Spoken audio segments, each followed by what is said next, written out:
Okay. Craig's ready to engage. Here you go. Thanks, Mark. Okay, so I'm going to be talking a little bit about my new book, which I'm going to give a little plug for. Here it is. Thank you very much. Systems Theory for Pragmatic Schooling Toward Principles of Democratic Education.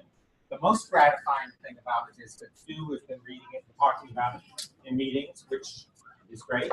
And then I see that Tom Fox has a copy of the book, which he's reading, and so he'll give you his review for it if you want.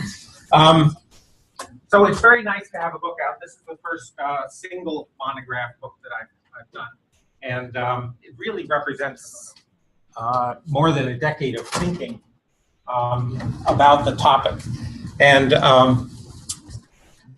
I've done something somewhat unique in the book by combining two different things together, which aren't typically put together. So hopefully by the time I finish my presentation, you'll have a sense of how those two things go together and what yield there is from bringing those two things together. So I'm using Prezi for my presentation. If any of you have never used Prezi, it's just an alternative to PowerPoint that is a little bit more dynamic. A lot of our students are using it now, and so hopefully this will work. So my agenda for this morning. I'm going to talk about John Dewey and his sense of the nature of nature. I'm going to talk about systems theory and what systems theory tells us about the complexity of schooling. I'm also going to talk about the idea that every teacher and learner has a unique potential. And then I'm going to connect the unique potential concept to democracy. And I don't mean by democracy a form of government. As Dewey says in one of his most famous passages, democracy is a mode of life, not a mode of government. And then toward the end, depending on if I have time, I'm going to connect it to the NCE conceptual framework and have some time for some comments and questions. I don't know if we're going to have time. I mean, I'm trying to take a 135-page book and condense it into 30 minutes. So I'm going to be skipping some stuff. I'm also going to probably get bogged down in some details because I tend to do that. And this is what the book looks like. Anybody who's interested in publishing a book and who hasn't done it before, I'd be happy to talk to you about the process. Palgrave Pivot is a new type of book that goes very quickly from manuscript to publication. I finished it at the end of August. The book was out by the end of November. And that quick process is great for things that are sort of timely right now. So this is a quote from Gregory Bateson. Some of you probably know Gregory Bateson was someone who wrote a lot about systems thinking in terms of psychology, in terms of ecology. He wrote a very famous book called Towards an Ecology of Mind. And in 2011, his daughter made a documentary about Bateson, which is an excellent film. And this quote comes from the film. "The major problems of the world are the result of the difference between how nature works and the way people think." So how does nature work? And how should we think about the way that nature works? How should we change our thinking to better suit the way that nature is? And then why does this matter for schooling? These are really the questions that I ask in the book. And so for the question, how does nature work, I'm going to rely on John Dewey. Why John Dewey? Well, because I've been thinking about John Dewey's thoughts about the nature of nature for most of my adult life. But he has some nuggets of wisdom, I think, in his work, most specifically in what could be called his metaphysics. Now, I try to avoid that word in the book because it's off-putting to people who aren't philosophers. And I think it's correctly off-putting because it gets to a level of abstraction that is beyond what most people want to think about. Dewey talked about metaphysics periodically in his life. At various times, he fought it off and said there's no reason that anybody should be doing anything at this level of generalization or abstraction. Whereas other times, he went back to it. So you see throughout Dewey's career, about a 70-year career of publishing, that every 20 years or so, he comes back to metaphysics and tries to reconstruct it. And finally, in Experience in Nature, which is his 1925 book, reissued in 29, he really lays out what he calls an empirical metaphysics. And what his empirical metaphysics is about is using empirical methods, not theoretical or abstract or speculative, but empirical methods, to identify what he called the, quote, generic traits manifested by existences of all kinds. Generic traits. So what are the things that we can say about things or entities? So they're not necessarily things in the sense of this cup being a material object, but maybe things in the sense of this university, or things in the sense of something like justice, which is an abstraction. What we can say about any entity that exists just because it exists? And in my dissertation, which I wrote way long time ago, I identified something like 50 of these generic traits that Dewey mentions at various times during his career. And when I published an article with the 50, the criticism that came from some senior Dewey scholars was, if you've got 50 of them, they're not really important anymore. They're just adding on, and they're just too many. So we really need to get this down to a few really essential traits. So this guy, Raymond Boisvert, who wrote a book in 1998 called Dewey's Metaphysics. No, he wrote a book in 1980 called Dewey's Metaphysics. He came back to it in 1998. He actually footnotes me in this article and says there are too many, 50's too many, so let's come up with 4. So he came up with 4 of the generic traits of existences as centrally important to Dewey's work that ought to be applied to any attempt to try to get any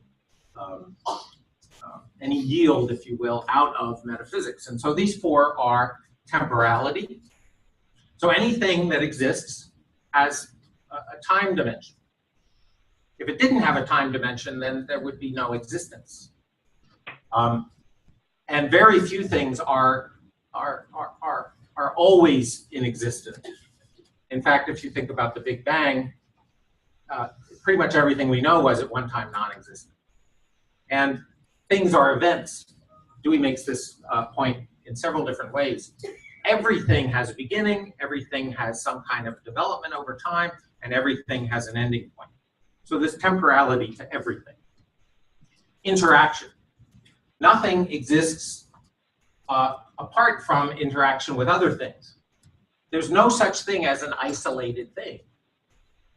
And so when we think about something like this cup, we may think of it as being an isolated thing that we can separate out from everything else in the universe. But this cup has interacted, well, it's interacting with all of us right now, but it's also interacted with other cups and with machines that made it, and the tree that it comes from interacted with things. Everything that goes into our lives is part of a larger system of things. So interaction is a second major generic trait of existences for Dewey. Third one is complexity. So complexity is really interesting to me. As you look at complexity more and more, you begin to realize that everything is complex in some ways, and that anything that's really interesting is incredibly complex. So one example would be a human being. We are incredibly complex. We have something like 100 trillion neurons in our brain, or connections in our brain. We have some huge number of cells in our bodies, and these are reproducing themselves and replacing themselves all the time. And so we are taking in from our environment stuff all the time, and it's not just material stuff, it's ideational stuff. There's all kinds of complexity to the development of an individual person. Or think of something else like a school. You know, reformers tend to look at schools as very simple. You know, students come in, teachers give them knowledge, they go out. But we all know that schools are not like that. That even if one classroom is incredibly complex if you start to understand it. As my advisor from the University of Chicago, Philip Jackson, realized when he went into classrooms in the early 60s and came out with the book Life in Classrooms. The incredible complexity of what goes on for any individual student, for any groups of students, for any teacher, for any administrator within a school environment. And we simplify at our peril. We have to simplify because otherwise we'd be overwhelmed with all the stuff going on in schools. But we have to remember that when we're simplifying, we are simplifying. Reality is not simple, even though sometimes we want to think it is. The fourth critical generic trait is qualitative uniqueness. So even though everything has temporality, everything interacts with other things and other systems, and everything is complex, everything is unique in its own way. There are no things in the universe, in fact, which are the same as other things in the universe in every way. So everything is unique, and there's a qualitative uniqueness to it. Dewey emphasizes this a lot in his later work. Art as Experience is another example of a book where he talks about the quality of experience. Unlike a lot of other philosophers, Dewey doesn't believe that qualities are imposed by the observer. He believes that the qualities are actually there and that we encounter them in our experience and try to make sense of them. And so because qualities are there, reality is not as simple as material things out there and, brains in here, and we're just perceiving what is. We know that's not true. Perception alters reality in all kinds of really interesting ways. And that fact that perception alters reality is a big part of my book. So there are other key ideas in Dewey's pragmatic naturalism. I call it pragmatic naturalism in the book because that's less off-putting than metaphysics, but it's metaphysics. Other key ideas in Dewey's metaphysics. Obviously, the role of experience, the role of habits, the importance of inquiry, the process of knowing. Dewey talks about knowing as opposed to knowledge, because knowledge makes it sound like it exists, but knowing is an active thing. Meaning, the creation of meaning. What is meaning? How do we make meaning? What does a word mean? And what does that mean for inquiry and for knowing? What is intelligence? What is the role of the imagination in inquiry especially? And the role of values. And these things all wrap themselves up into two major words, which is situations and possibilities.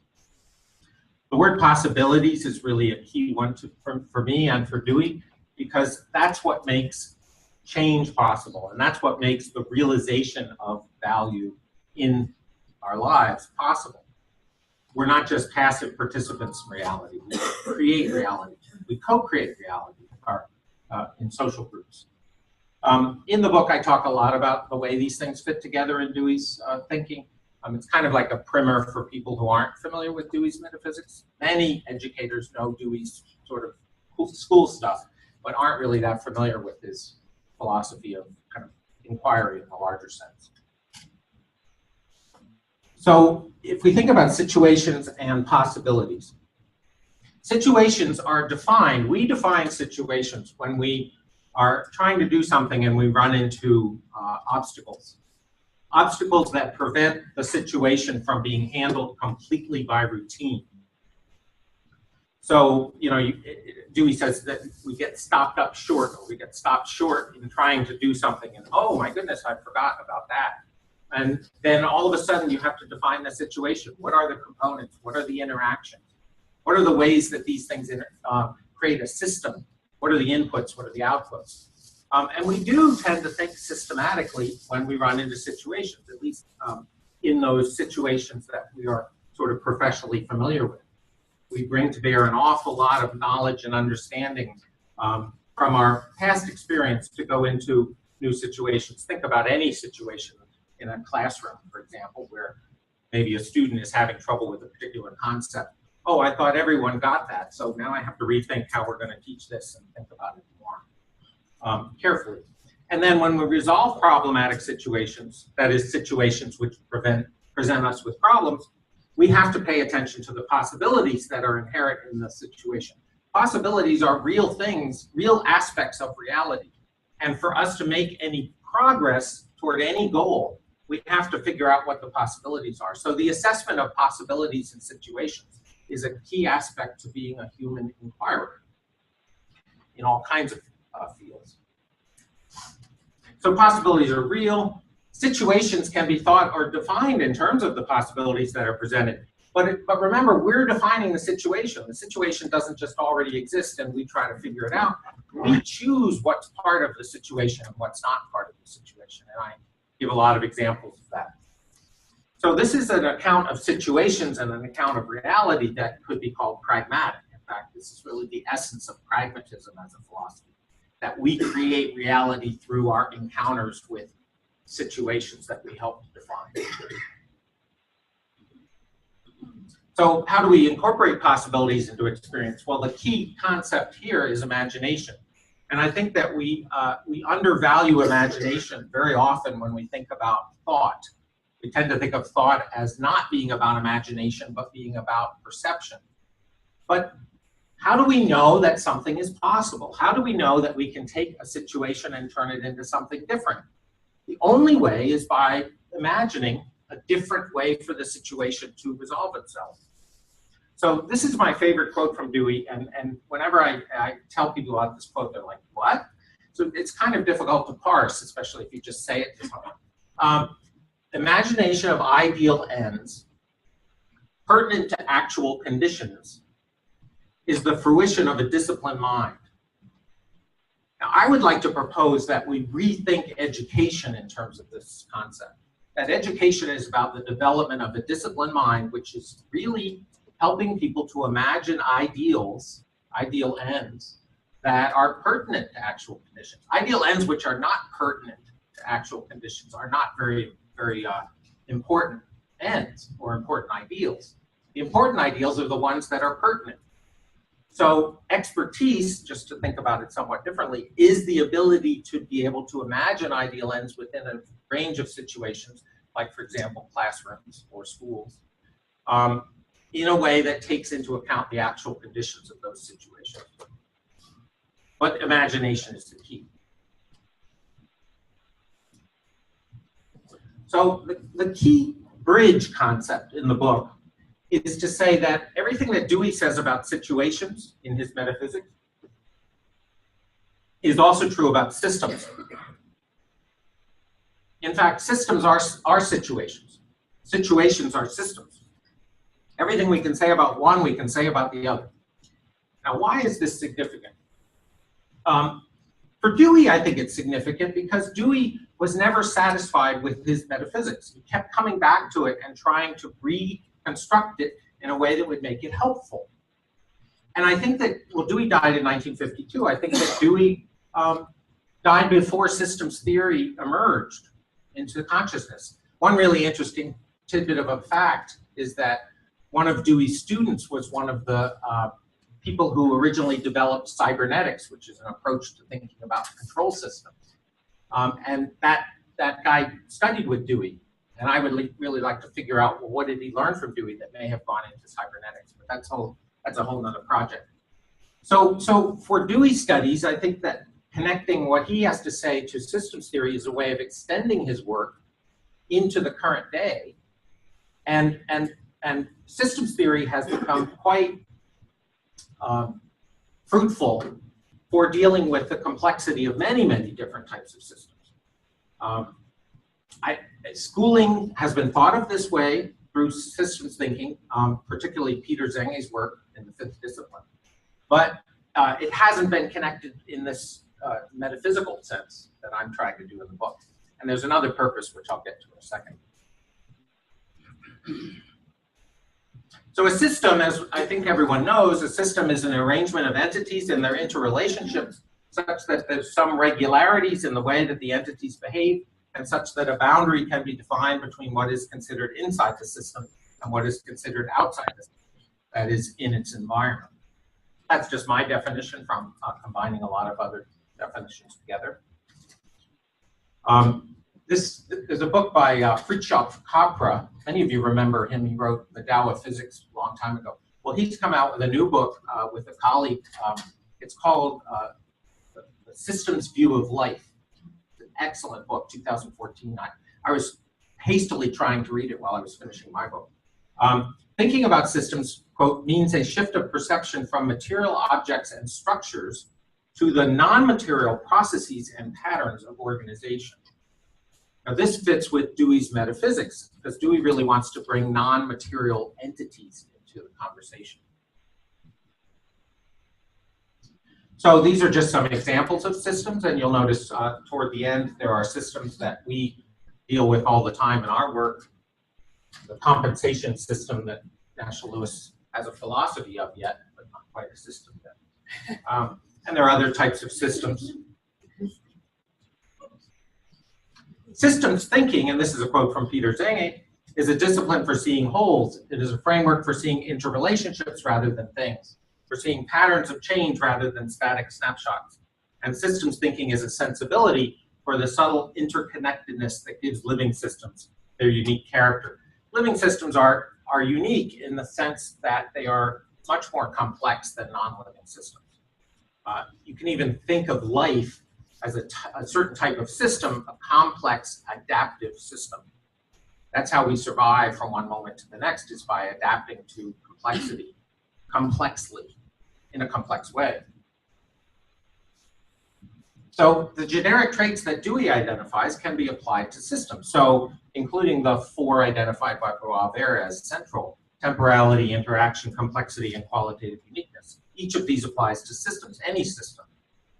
In addition, systems have purposes or functions and processes. They also have integrity or unity that sort of defines them as a system, even just for a moment. And then complex systems such as life also exhibit emergence, which is itself an extremely fascinating concept. Self-organization or autopoiesis, autopoiesis is a process by which emergence occurs. Something like intelligence, for example. Intelligence is not a material thing, but it emerges from the matter that is in our brains and the interactions of that matter, and with energy. And then, of course, life as a complex system. Complex systems have multiple diverse components or factors that interact in multiple diverse ways, producing diverse outcomes that are difficult to predict. This is my favorite sentence in the book. Complexity is complex.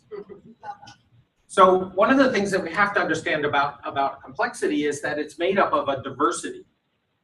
And that I think applies to social systems in particular.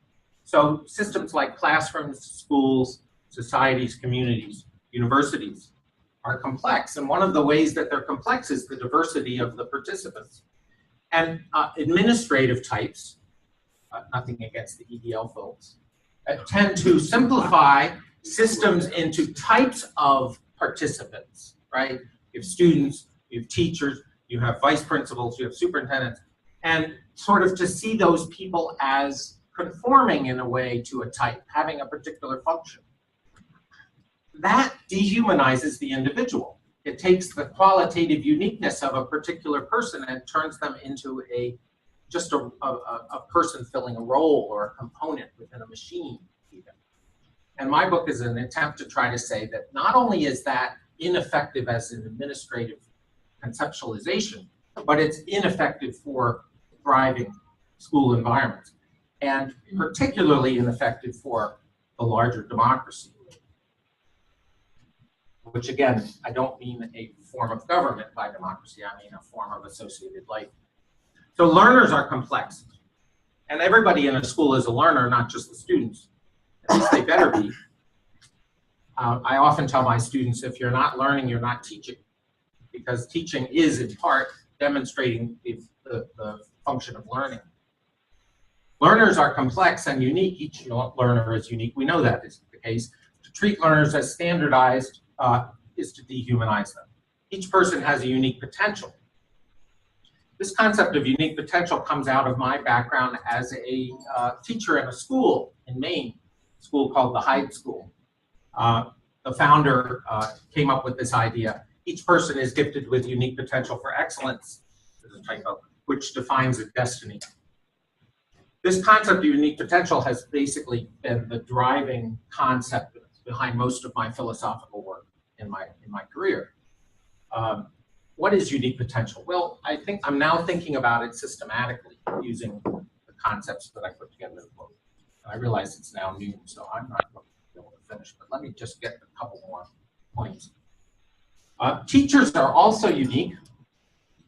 Good teachers create rich experiences for students that promote human flourishing. Because students in classrooms are unique, this function cannot be standardized or scripted. How many people in this room actually think that scripted curriculum is a good thing? I thought there might be one. Involving students in democratic decision-making about what goes on in the classroom may be a necessary condition of allowing collective intelligence to emerge, requiring teachers not to maintain central control so much as find a way to disperse control, to distribute leadership. This includes being flexible enough to respond to emerging student interest or suggestions. Those of us who believe in progressive education, this is kind of the fundamental point, right? The student interest might be different than we imagine it, and it might actually emerge out of the conversation in a way that we hadn't expected. So how do we respond to that? Do we just say, let's go back to the script? I mean, maybe we do if we think that standardized test scores are the most important outcome of school. Democracy, which again is not a form of government so much as a way of living together. Democracy thrives when diverse, unique individuals are able to thrive. Dewey talks about this again and again, that a democracy is the society in which both the individual's potentials are fulfilled and the potentials of the larger group are fulfilled. That interplay between the needs of the group and the needs of the individual, that's what democracy is all about. Each person's uniqueness adds to the diversity and flexibility for society. And there's also a whole biological concept of diversity. You know, as the diversity of an ecosystem gets drawn down, either through species extinction or pollution or whatever else, that ecosystem becomes less able to respond to changes. Diverse systems, like a democracy made up of diverse individuals, can respond to changing circumstances much more easily than a system made up of a bunch of identical individuals, which of course we know is just a simplification anyway. The interaction among diverse, unique individuals are complex, and to simplify them is at democracy's peril. I really do believe that the debate we're having about standardized testing is not so much a debate about schooling as a debate about what kind of society do we really want. And I believe that the attempt to try to bring each student, all students, to a predefined norm through curriculum standards is wrong-headed, if nothing else.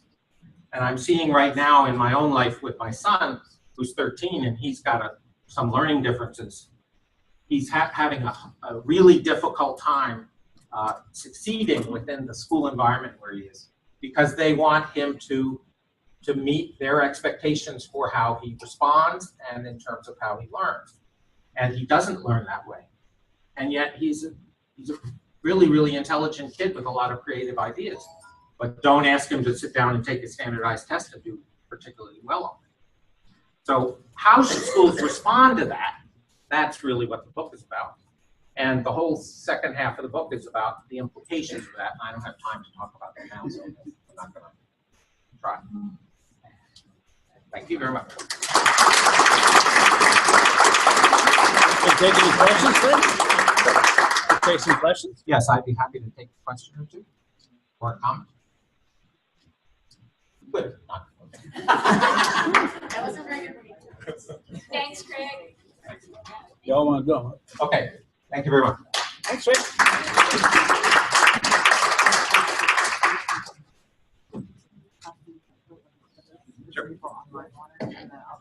Thank you for your attendance and engagement this morning. Enjoy the sunshine and announcement. Okay. Oh, you've got an announcement. I don't have it. I just wanted to call everyone's attention to the 2 research programs that have been recently in your email box. The seed grant program out of the provost office is intended for small seed projects that could launch a research agenda for which you would seek external funding in the next year.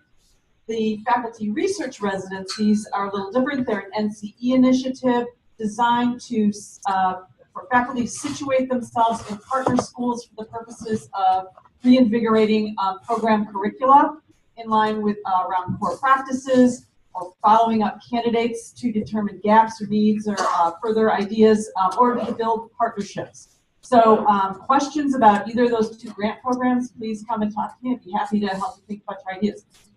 Sorry, quick announcement. Shanti and I purchased this book at AACTE. It's Getting Teacher Evaluation Right, and we decided we wanted to do a sort of book group with it. So if you're interested in that, please let me know. We'll do something via Google Doc, Zoom, some way that we don't have to actually travel to a campus. I know I've had a couple of people say they would be interested. So just email me and let me know you're interested, and we'll figure out a way to make it happen. So.